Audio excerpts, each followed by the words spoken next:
Alright, you're welcome to Insight with Ojoma Yusuf on Kama TV. You know how we do it in the show, right?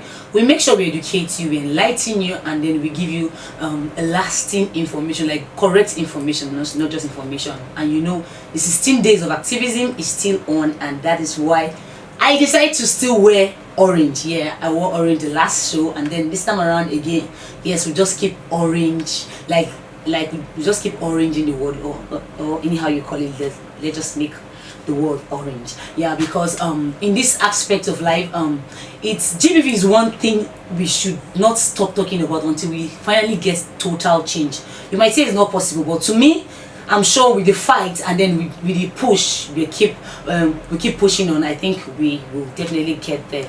Well, I'm not alone in the studio today because I am not a specialist for GBV. Mine is just to come up with people and then educate you on the issues trending in the society. But today I'm here with nobody but Mr. James Joe. Yeah, the M&E for Fred.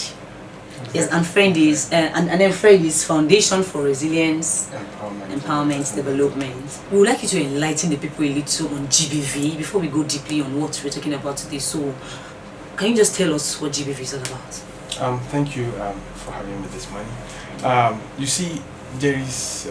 Let me start on a general note. You see, GBV exists in every society, and it's mostly been exacerbated in emergencies, like that is in a crisis situation, just like what you have in Adamawa State, the impact of the insurgencies currently, and then you look at the multiplying effect of the climate change, which has resulted to, you can see from the flooding, you can see from the expansion of the Sahara desertification. So all those things put together has exacerbated a lot of this crisis and the violence. So GBV generally, it's an umbrella term because it is also important to put in mind that you see people, I know people, different persons have gone to different platforms and have shared their views and thought about GBV. But one thing is important to note is in trying to look at GBV. GBV, in trying to in an attempt to conceptualize or to define what GBV entails, you have to look at three components. Because you see, what might be GBV in a particular country might not necessarily be GBV in another country. So in an attempt to define GBV, you have to look at three key things. First, you have to look at the country, the context in which it is being used in that country. You have to look at the community, and then you have to look at the legal context. So this will help you to guide someone in trying to define GBV. And that is why till today it is argued that there is no universal acceptable definition as to what GBV is. So mostly or largely what we have is an umbrella definition that captures the umbrella key issues or key things in the definition of GBV. And then also you have this public sentiment that GBV is erroneously synonymized to be violence against women and girls. So, but when you look at it critically, GBV is a subset of violence against women and girls. So, violence against women and girls is the broader concept, and then just an arm of it, you have GBV as a major arm of violence against women and girls. So GBV generally, which is gender-based violence, has to be defined based on those three components. Okay.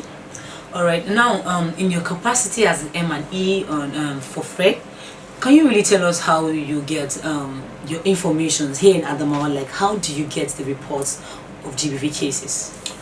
Thank you very much for that. You see, anytime GBV is being discussed, it provokes, and the reason why it provokes is because there is data that speaks to the issues. Okay. Yeah, you see, if from what the trend of what is happening now, you hear most people when they talked about as the 16 days of activism is going on, most people when they talked about GBV, they mostly reference it to data. Somebody said globally 1 in 3 women have experienced one form of violence and thereabout. So we only can talk about GBV because there is a data. And how this data have been gotten from, it is largely from civil society organizations and then service providers. Okay. And then other stakeholders in the community, because these are the people who are more closer, who are caregivers to the survivors and then to the victims. And then because if you look at how GBV is multi-sectoral, so it's not something that one person can sit and then say, okay, I'm the person providing everything. So it cut across different agencies, it cut across different sectors, and then these sectors are interlinked. So because they will not, that process of case management, which has to do with how the survivor is being attended to, what are the required services that has been provided to this survivor or victims, what is the nature of referrals, how do you move a survivor from one sector, from one service provider or caregiver to another, based on the violence the person has experienced, and how these cases is being documented. And also it is important to note that, you see, in GBV it is being recorded per incidence. Okay. So because of that, you look at that multi-sectorial nature of how this data comes in and how it flows. So largely this data comes from the civil society organization, the service provider, and other stakeholders who are GBV actors. Okay, well, I think I've learned, let's say, a lot already, but then we are not done with the show yet, because we have series of things to discuss about. And something key from what he just said right now that I picked was that, okay, without information, without data, we can't really know the headway, and we can't fight GBV. So I think data collection is one key things we should look up to while fighting GBV. Don't worry, we'll come back shortly after this break, and then we'll continue with the discussion. Thank you for watching.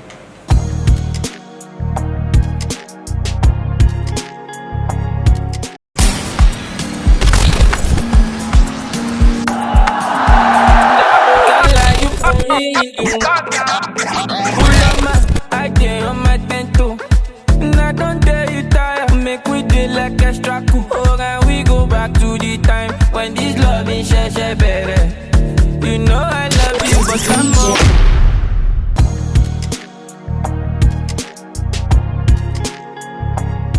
Alright guys, welcome back to the show Inside with Ojoma Yusuf on Kama TV, and we'll be discussing series on GBV Data Collection while the 16 days of activism is still on. And I've been here with Mr. James Job, the M&E for Fred, and we've been having a great discussion all the way. And you know, Mr. James, I would really want to ask you this question, because as a GBV expert, or as the data collection expert, and you know, I just feel there's this dashboard. I've heard of this dashboard, and is a situation room. How do you think it influences the data monitoring of GBV? Thank you once more again. And you see, the situation room, or the GBV national dashboard, is an innovative management system that uses technology and to help policymakers, decision makers, programmers to not only analyze GBV data, but to analyze it with ease. So this platform, it's something that collates data of GBV in the entire country, and so the situation helps. The situation room helps the government and the public, and even decision makers to look at what is obtainable when you talk about GBV in a given community, or in Adamawa State, for example. So when you talked about the situation room, now you're looking at GBV situation room, you're looking at the disaggregation of this data in terms of which local government has the highest where is the highest reporting, and then which local government have the lowest. Why is the data increasing for a particular month? You look at the types of violence, which violence tends to be more prone, yes, and then you look at the service provision, who is doing what and who is not doing what. And then so generally the situation room, the dashboard helps programmers and the policymakers and even the government to know what needs to continue and then what needs to discontinue, and how to do what and when to do it. For example, if you have a local government A having high cases of GBV, a particular case which is high, for example, let's say defilement high in local government A, then it helps the security architecture or the government to look at what needs to be strengthened there. Is it the security architecture? Is it the service provision? Do they need maybe like a one-stop center, or do they need a nearest referral center where these cases survival can easily have access to? Look at the perpetrators, are they mostly being apprehended? If not, that means the security architecture needs to be strengthened. So with the dashboard, with the situation, it helps to now make informed decision based on evidence rather than based on intuition or personal prejudices. Okay, now this dashboard, is it easily accessible? Like, can someone just say, okay, I'm having this understanding, and then I want to really know exactly how the rate of GBV cases is it accessible? Can we access it? The assessment of the dashboard, it's in two forms. Okay. First, for you to have login access to the national GBV platform or dashboard, it has to undergo, there are ethical guidelines. Okay. There are ethical procedures. Okay. One, you must be a GBV actor recognized in the state. Okay. You must provide services, maybe like a service provider in the state. You must be properly profiled and documented, both at the state level and then at the GBV level. So when you now have that mandate, you need to now be trained, because you have to be trained on how to report these cases. And then when you are reported, an access will now be given to you. Okay. So it is that access that will help you to now collate and report these GBV cases as they happen. We'll continue shortly on the show, and then at this time when we're coming back, we're planning to wrap up the show. Don't forget to like our page, drop your comments, and also subscribe to the channel. This is Insight with Ojoma Yusuf on Kama TV.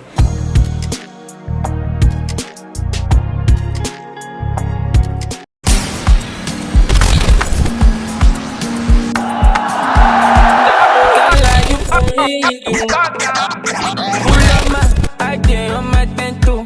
And I don't dare you tire. Make we do like extra cool. Oh, and we go back to the time when this love is share better. You know I love you, but I'm more.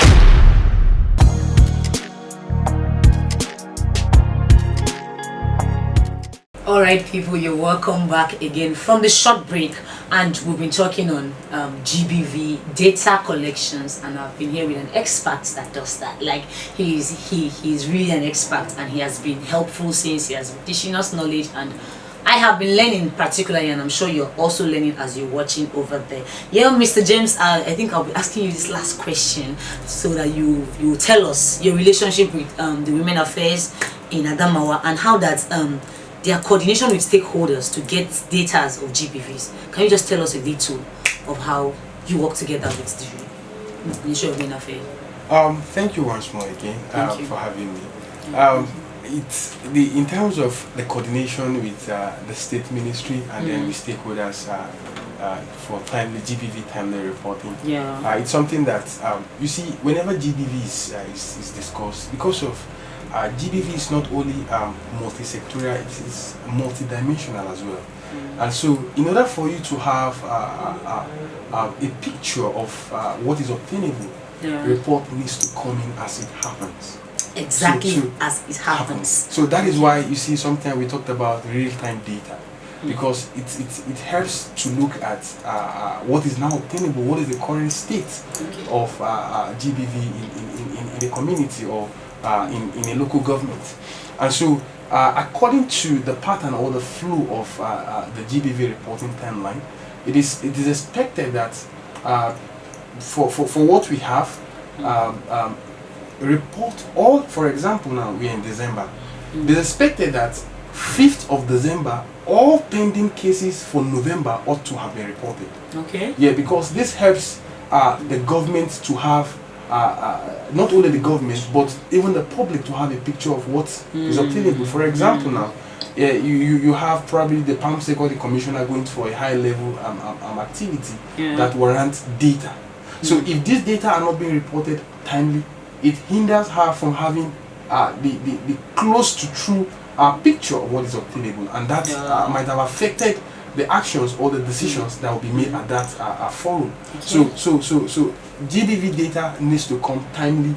It needs to come as it happens. It needs to be reported. Yeah, and that is why we continue to encourage service provider. We continue to encourage CSOs that reports should be done either daily, weekly. You don't need to wait for the month because you should do that. They bring it. Yeah, you do that so that you'll be able to track. And because of the challenges we've encountered previously, that is why my organization has come up with the monthly validation meeting.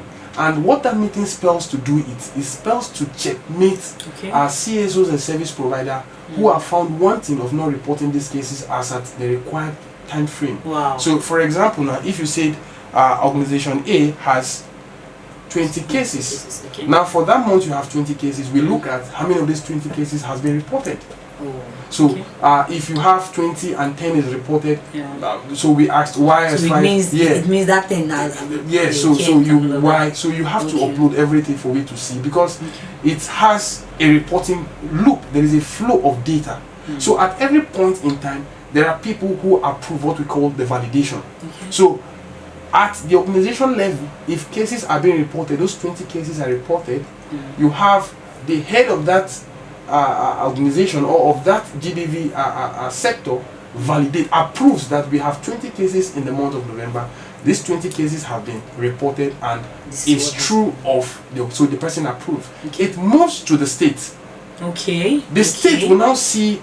That is why that validation meeting I was telling you, that monthly validation meeting comes in here. So the state also during that meeting looks at, okay, organization A has reported 20 and 20 is what they have for that month. The state approves. Wow, thank you so much.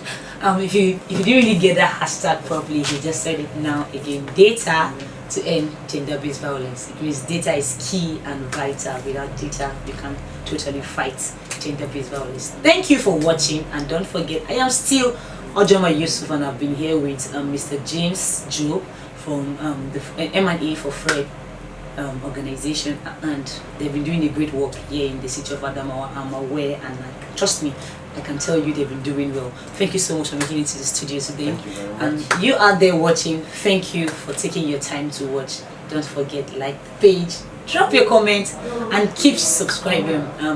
Bye for now as we end the show. And my last word to you is break the silence, as he has said. Break the silence. Come out and speak out. Help is just a step away from you. So thank you so much. Bye.